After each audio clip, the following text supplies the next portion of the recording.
think about you a lot.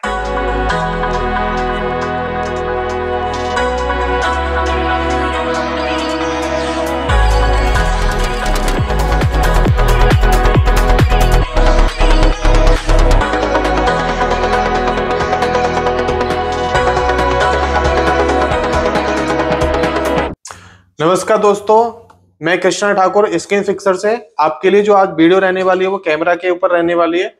अगर आपके phone में कैमरा नहीं चल पाता है, यानी कि आपके पास कोई फोन आता है उसमें कैमरे की प्रॉब्लम है, तो सबसे पहले आपको क्या चेक करना है, किस तरह से आपको कैमरे को चेक करना है जिससे आप अपनी प्रॉब्लम सॉल्व कर पाओ। कई बार क्या होता है, आप सारी चीजें करके देख लेते हो फिर भी आपका कैमरा क्या नहीं होता, काम नहीं करता है। तो आपको क्या करना है, तो मैं इस वीडियो में आपको पूरी डिटेल बताता हूँ। जो आपका कैमरा होता है, आपका कैमरा डायरेक्ट कनेक्ट होता है सीपीयू के साथ। ठीक है, कोई भी कैमरा हो, चाहे फ्रंट का हो, चाहे बैक का हो, चाहे 3 कैमरे 4 कैमरे जो फोन आते हैं, सारे कैमरे आपके कनेक्ट रहते हैं आपके सीपीयू के साथ। तो कैमरा सेक्शन में क्या होता है, जो सीपीयू के साथ जो लाइन होती है आपकी, वो होती है मीपी लाइन, मीपी सीएसआई। अगर आपका मेन कैमरा है तो उसके अंदर आपको 10 मीपी लाइन मिलेगी। अगर आपका कैमरा छोटा, आपने देखा है 3-4 कैमरे आते हैं बैक में लगे हुए, तो उसमें क्या होता है, जो मेन कैमरा होता है वो एक ही होता है, बाकी क्या होते हैं, अलग कैमरे होते हैं। कोई टेलीस्कोप होता है, कोई आपका जूमिंग वाला होता है।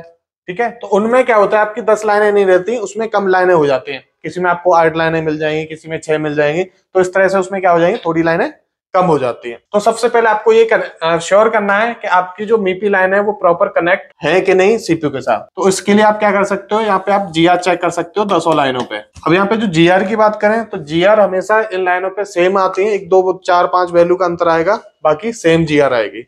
अगर किसी लाइन आपको जीआर नहीं मिलती है या किसी लाइन की जीआर कम ज्यादा आती है, क्योंकि इन लाइनों में कोई कंपोनेंट नहीं लगा रहता है, तो उस कंडीशन में आपका क्या कर सकते हो, सीपीयू को रिवॉल्व कर सकते हो। तो सबसे पहले तो आपको ये करना है, अगर आपके फोन में किसी में कैमरा नहीं चल रहा है तो सबसे पहले आप क्या कर सकते हो, जो पूरा कनेक्टर है, इस पूरे कनेक्टर की आपको सबसे पहले एक जीआर ले लेनी है। ठीक है ना, कितनी जीआर आती है आपको पता होना चाहिए कि कितनी जीआर आती है इन लाइनों पे। उसके बाद आपको जीआर अगर आपकी ओके है, उसके बाद आपको क्या करना है, इसमें आपको कैमरा चेंज करके देख लेना है। तो कई बार क्या होता है कि सब कुछ ओके होता है फिर भी हमारा कैमरा नहीं चलता, तो कई बार क्या होता है, कैमरे का भी फॉल्ट होता है। तो आपको कैमरा चेक करके देख लेना, चेंज करके देख लेना। कैमरा चेंज करने के बाद आपने जीआर भी ओके कर ली कि जीआर भी आ रही है। उसके बाद आपको क्या करना है, ये जो 1.8 वोल्टेज होता है जो कैमरे के लिए आता है, ये आपको 1.8 वोल्टेज चेक करना है, आ रहा है या नहीं आ रहा है। ये बिना कैमरे लगाए भी ये वोल्टेज आपका बन जाता है। ये जो आपको ऑटो फोकस की लाइन होती है, जैसे आप कहीं पे भी कैमरे को दिखाते हो, कोई भी कैप्चर करते हो, तो उस जगह पे अपने आप ऑटो फोकस कर लेता है। तो ऑटो फोकस अगर आपके कैमरे में नहीं हो रहा है तो आपको ये वाला वोल्टेज चेक करना है, बन रहा है नहीं बन रहा है। ये वोल्टेज आपका जब ही बनेगा जब कैमरा आपका ओपन हो जाएगा। ऐसे नहीं आप कैमरा लगा के फोन ऑन है अगर आप चेक करो तो ऐसे चेक नहीं होगा। जब तक आप कैमरे को ऑन नहीं करोगे जब तक आपका ये वोल्टेज नहीं बनेगा।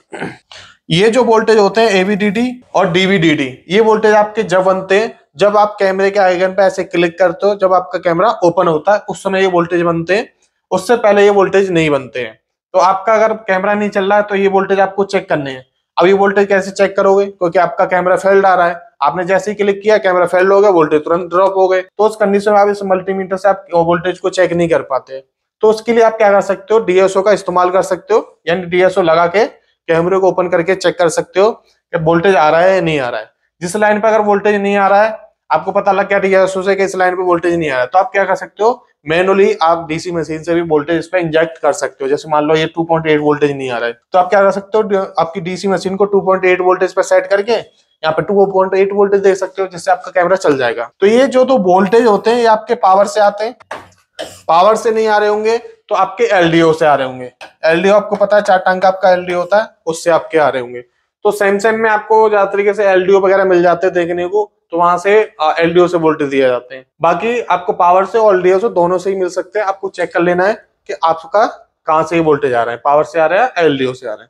उसके बाद आपको पता लग गया कि मेरा कैमरा ओपन हो गया, ऑन हो गया, क्योंकि आपने डीएसओ से चेक कर लिया था, डीसी मशीन से 2.8 वोल्टेज दिए, आपका कैमरा चल गया। तो उसके बाद क्या करना है, आपको इस लाइन को चेक कर लेना है कि पावर से प्रॉब्लम है या कहां से प्रॉब्लम है, तो वो आपको सॉल्व कर लेनी है। तो इस तरह से आपके जो पास कोई भी फोन आता है कैमरे को आप चेक कर सकते हो। उसके बाद इसमें क्या होता है, एक मास्टर क्लॉक होता है। ये वही क्लॉक होता है जो आपका क्रिस्टल फ्रीक्वेंसी बना के सीपीयू को देता है, और सीपीयू जहां जो रिक्वायरमेंट होती है उसके हिसाब से प्रोवाइड कराता है। तो मास्टर एक क्लॉक भी आता है, सब कुछ आपने चेक कर लिया। अगर आपकी क्लॉक नहीं आएगी तब भी आपका कैमरा ओपन नहीं होगा। ये आपका I2C प्रोटोकॉल होता है। I2C प्रोटोकॉल आपको पता है 1.8 वोल्टेज आपको चेक कर लेने।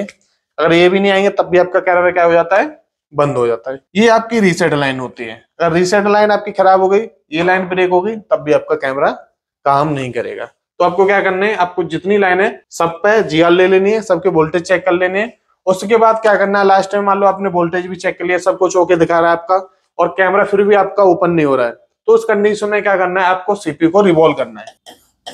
CPU रिवॉल्व, क्योंकि ज्यादातर आपने देखा होगा कैमरे की जो प्रॉब्लम आती है, या तो आपका कैमरा खराब होता है तो आप कैमरा चेंज कर देते हो, या कोई लाइन ब्रेक हो गई है तो उस कंडीशन में आप क्या करते हो, उसकी लाइन को जोड़ देते हो। और उसके बाद आपके सब कुछ कर लिया, वोल्टेज भी आपके बनने हैं, तो आप क्या कर सकते हो, अपने फोन का CPU रिवॉल्व कर सकते हो। आपका CPU रिवॉल्व करने से आपका कैमरा ऑन हो जाएगा। तो ज्यादातर फोन में देखा गया है कि CPU रिवॉल्व करने से आपका कैमरा चल जाता है, पर CPU को रिवॉल्व कर रहे हो तो ये लाइनें भी एक बार चेक कर लो। कई बार क्या हो जाता है, इनमें से कोई एक लाइन ब्रेक थी, आपने CPU कर दिया, उसके बाद कैमरा नहीं चला, फिर आपने GR ली, तो उसके बाद पता लगा कि लाइन ब्रेक है। तो सबसे पहले GR चेक करो, सारी सप्लाई है, उसके बाद आपको CPU रिवॉल्व करना है। आप CPU रिवॉल्व कर दोगे तो आपकी प्रॉब्लम सॉल्व हो जाएगी। तो ये छोटी सी वीडियो हमारे कैमरे के ऊपर थी।